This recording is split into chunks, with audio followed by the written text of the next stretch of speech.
Hello and welcome to this week's Lunchtime from Kirklees.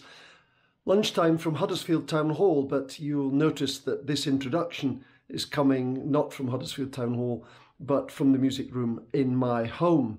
But the music I've recorded was recorded on the Willis organ in Huddersfield Town Hall. This is a special Monday lunchtime because it takes the form of an interview. It's an interview that I did with Dr. Francis Jackson in 2015 when Stephen Shipley and Rosie, his wife, and I went to visit Francis Jackson in his home. And we recorded this interview talking about the whole of his career, talking about his starting out as a choir boy at the Minster and ending up as director of music there. I thought it would be nice if I played some of his music, so I'm playing three pieces. The one I'm playing at the beginning, this is a world premiere. It was written for his great friend Michael Phipps to celebrate his birthday in 2006.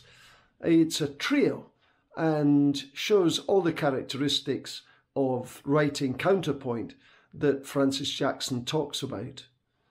Francis Jackson was 103 years old last Friday, and this lunchtime from Huddersfield is a tribute to him. In the middle, I'm going to play the piece that he's talking about at that point, a piece he was writing for something called the Orgelbuchlein Project, which is inviting modern composers to write chorale preludes on chorales that Bach himself didn't set in that work. And Francis had just finished this piece the day that we called, and he asked if I would play through it with him at the piano. He sat at the piano and played the manual parts, and I knelt at his feet and played the pedal parts down at the bottom of the pedal, down at the bottom of the piano with great amusement and a happy memory. Oh, that we had filmed it. It was great fun. Then he talks about so much more of his career, and at the end I'm going to play the piece that was his first published work, the Impromptu, written on a beach in Italy when he was in the army and sent to his mentor Edward Bairstow as a 70th birthday gift. So here is the great man, the great Yorkshire man, a man who gave his whole life to music making in Yorkshire, someone who's been a great friend to many of us through our careers. So Dr. Jackson, happy birthday, and here is the interview.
Your life was spent almost uniquely amongst cathedral organists in one building, starting there as a boy, right.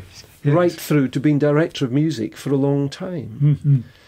But that first time you met Bairstow, do you remember that? Oh, yes.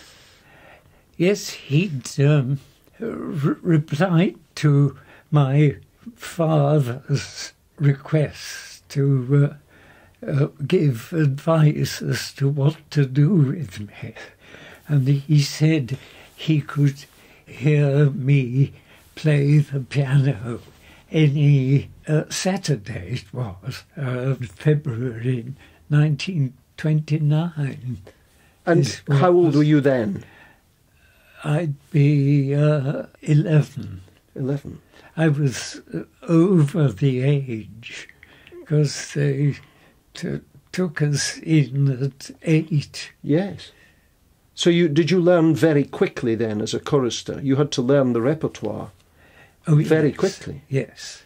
But I was pretty good at sight reading even then. Right.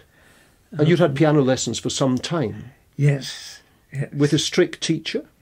Well, with somebody who didn't really know how to teach, I'm afraid. And so once you were with Bairstow, were you then having piano lessons with him? Or with Yes, I was. You had piano lessons with him? Yes. And how did you find him? Very strict. But it was very enjoyable.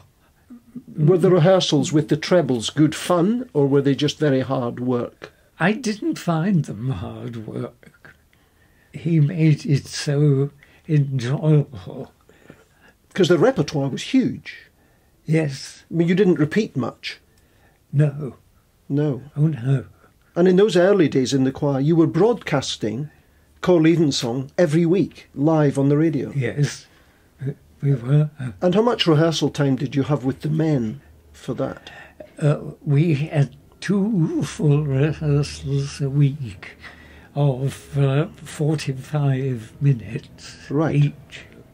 And in those days, I get the impression that the choir was often without a conductor. Nowadays in our cathedrals, everything seems to be conducted. Doesn't it? But in those days, that was more unusual.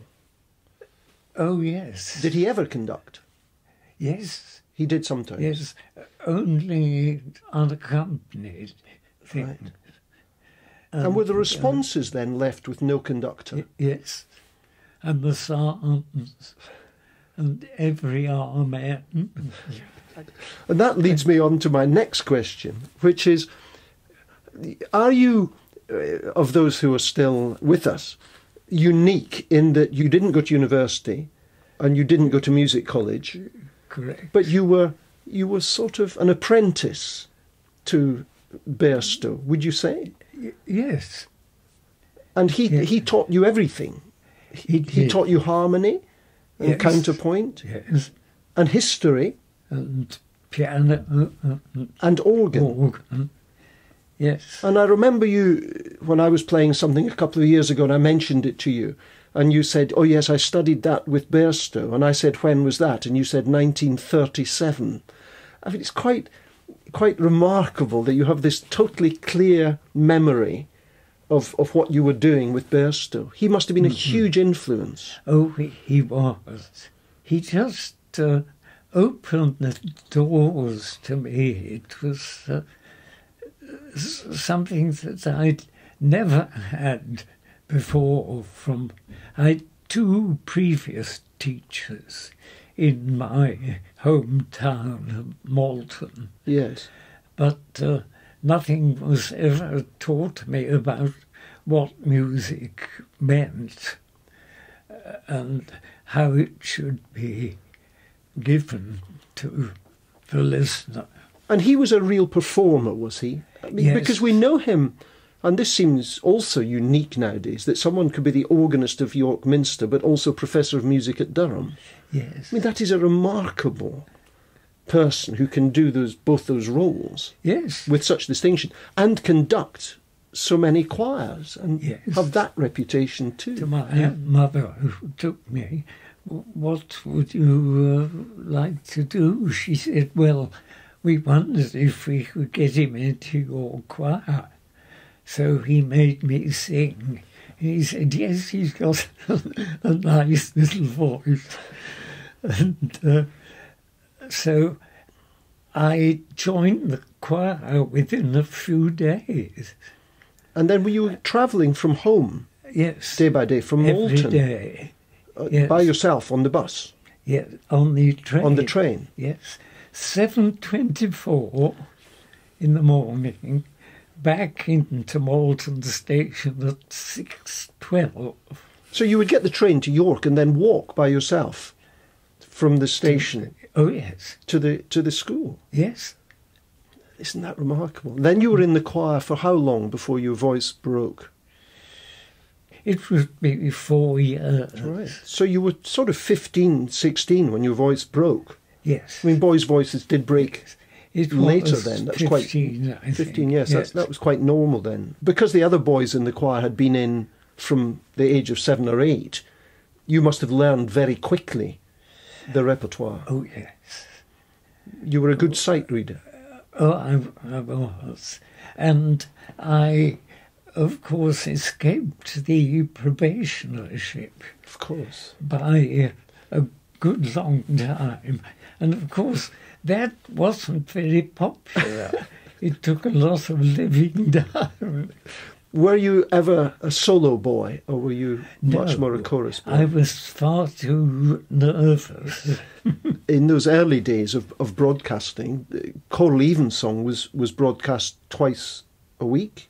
Yes. And it came every week from York Minster? On Tuesday, and on Thursday from Westminster Abbey. Always the same two choirs? Yes. And did you have special rehearsals for these live broadcasts? I don't remember that. No, it was just part of the weekly cycle. Yes. That the BBC were there and broadcast Yeah. that. Do you have any memory of what the standard was then? No. I mean, you just as a boy, you wouldn't know. Normal performance, Yes. really. We never rehearsed in the Minster. Never. Maybe once in a very blue moon. So the first time you heard those accompaniments on the organ rather than the piano was when you were going out live on the radio? Yes. Yes. And, I mean, there was no... I'm sorry to ask technical questions, but was there no balance rehearsal with the BBC before it went out? I don't remember that. No. It's quite remarkable how things have changed. Isn't it? It's so nice if there was the odd recording Of those days. Of those days. But maybe it wouldn't, Francis. Perhaps it's better not, yes. Those live broadcasts continued after you'd left the choir. They were still doing that. Yes, they did. And is it true that on one occasion you got a call asking you to go and play the organ when you were about 21? You got a call asking you to go and play for one of these that went out live, and you played the organ with no rehearsal? That is correct. Can you remember what the music was? I can only remember Howells in G. So the setting of the Magnificat and Nunc Dimittis were by Howells. Yes. And had you actually ever played those before? No, and I'd never encountered that music before because I'd never sung it as a chorister. It came in the repertoire well after I left. And how did you know what speed it went? Well, that was a problem, and it looked much slower than it is. But just because of the way it's printed? Yes. Yeah. I would rather it had been 4 crotchets in a bar instead of 2 minims. Yes, it was written in a bar. Yeah, with a lot of bars. It would have flowed much better. Yes. And can you remember, because I'm just sort of horrified by the idea of a live broadcast with an organist who'd never heard the piece before and never played it and had not rehearsed the balance with the choir, going out live on radio. Can you remember how it went? No, but nothing terribly bad.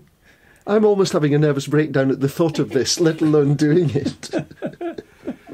So the timing of all of this, you left the choir, then you became organist at Moulton Parish Church, yes, which was a parish church in that remarkable tradition that they were singing really a cathedral-like repertoire. I mean, yes, they were. And were you just immediately, as a young man, responsible for that choir? You were. Yes. And yes, did you find did it have boys? Yes. And yes. and you were responsible for the discipline of all of this. And yes. And I was 16 on appointment. And did you take to that easily? Yes. And they'd known you as a boy in the choir yourself. They would have done. Yes. And they just went along with you, did they? Yes. You felt supported. I did. Yes, they were loyal. That's terrific. Yes. And then along came the war. Yes. And talk a bit about those days. I mean, you went from this life in York and suddenly found yourself... I mean, you hadn't been in a cadet corps or anything. I mean, you had no military background. No. And you suddenly found yourself going off to war. Now, for my generation, this is an amazing thought. It was pretty awesome prospect, of course, to one in a sheltered situation like I was. It was the making of me, I think. Really? Yes. You suddenly found yourself not in a cassock and surplice, but in a uniform. Yes. With people shouting at you. Yes. Yes. This was a completely different world to utterly a musician. Different. Yes. And where were you taken off to? Down to somewhere near Dorking. When I got there, I wrote, of course, to tell Bairstow where I was, and he said, "Vaughan Williams lives at Dorking. Go and see him. I enclose a little letter for him." How lovely. So I got in touch with him on a very bad telephone line and arranged to go and see him on a certain day and had a lovely tea party with him and his wife. Did you know his music?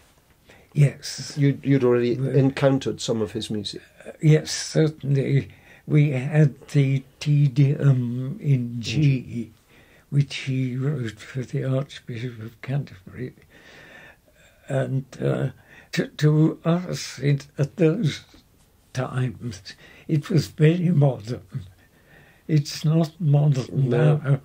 But you could have been quite cut off from the London scene, being in York so much of the time. Yes. And yet, your own style, it seems to me, developed as a very personal style. Yes, well, it was firmly based on those people, Vaughan Williams particularly, and of course Bairstow's own compositions, which are good. But also a very solid foundation of harmony and counterpoint. Oh, yes. I mean, do you feel for the next generation that, as composers, that sort of grounding is something very important still? I do.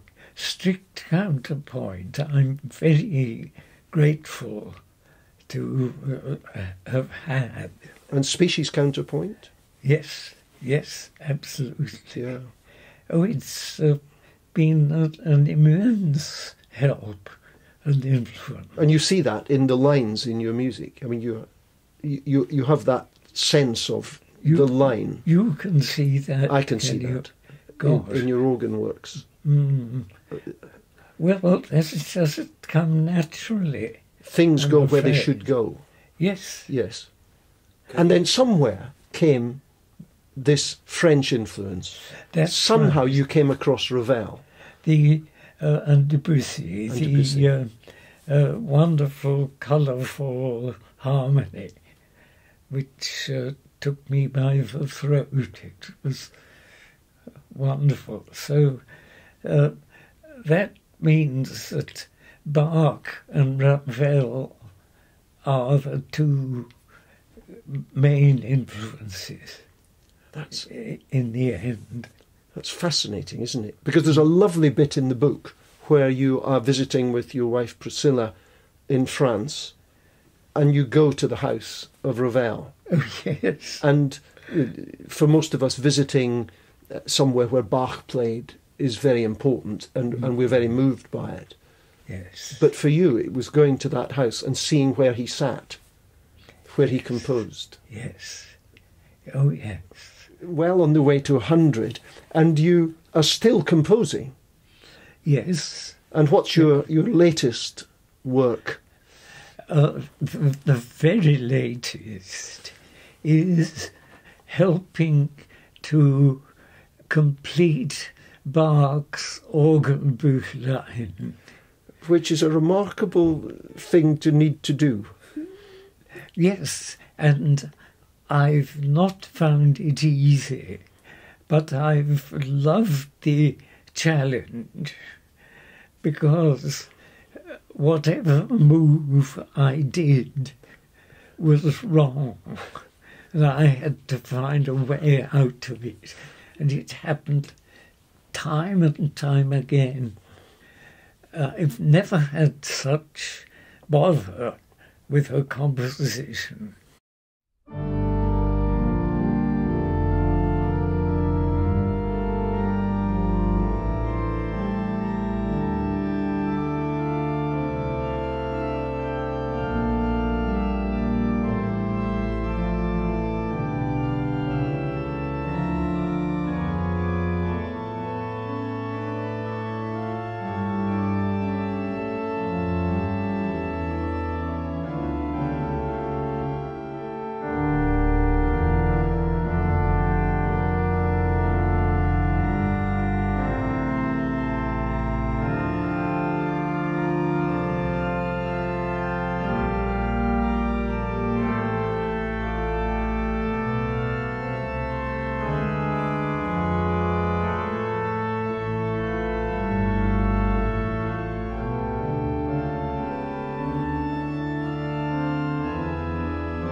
you kept your playing at a standard that allowed you to be an international concert artist as well as being the organist at the Minster, which is quite unusual.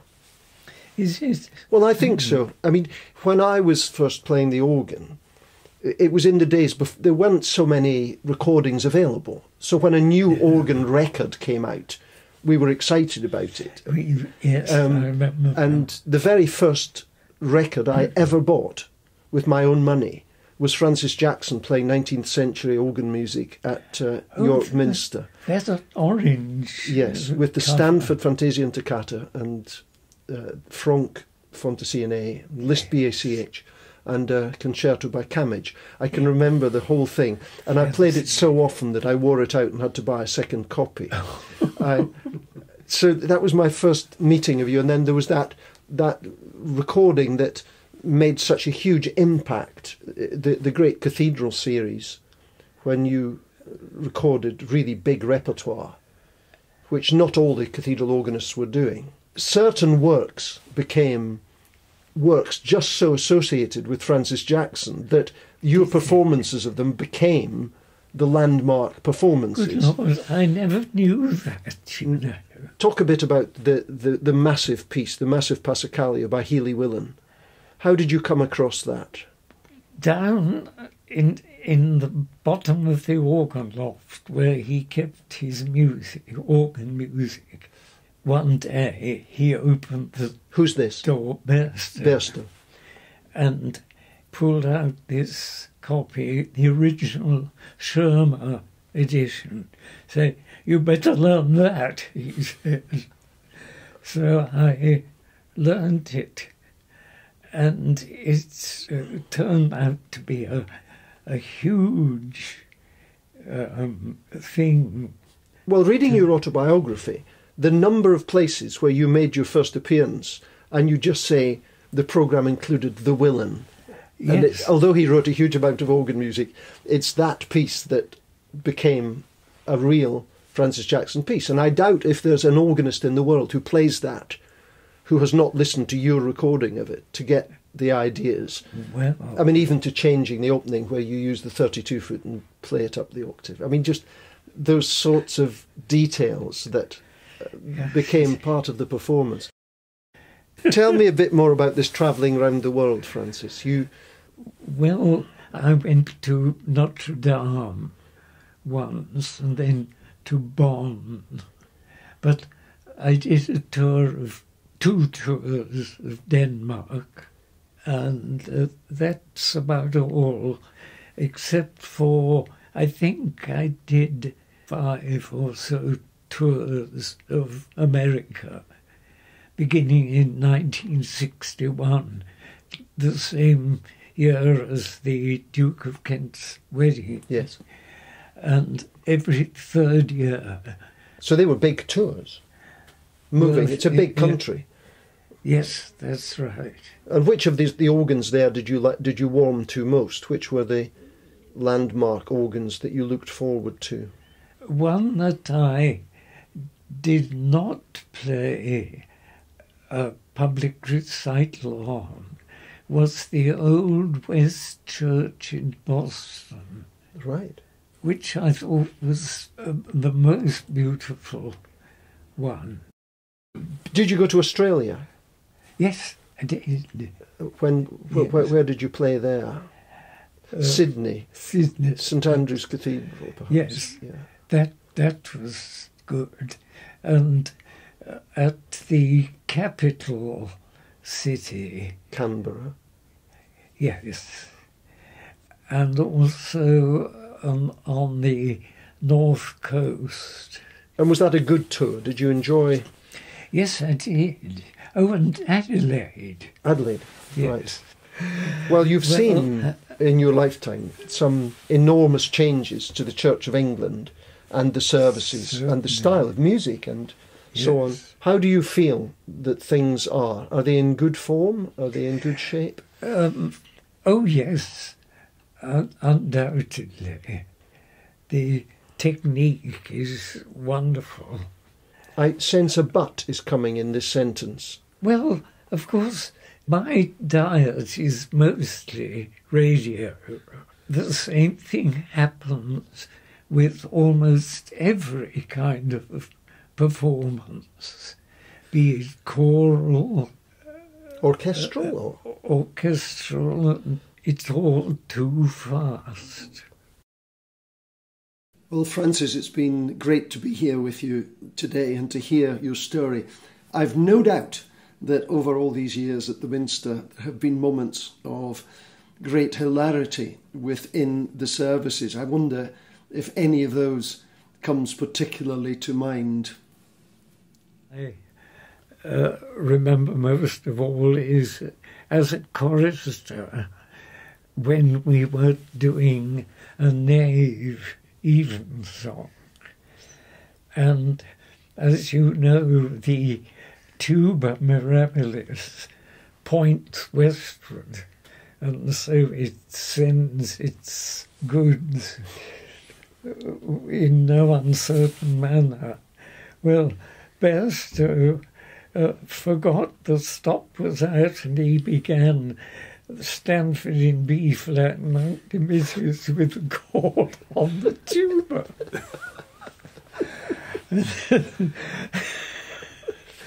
With 5 seconds of echo.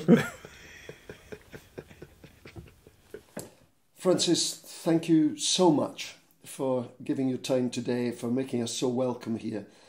And I know that many, many people will enjoy listening to the story you tell in this recording.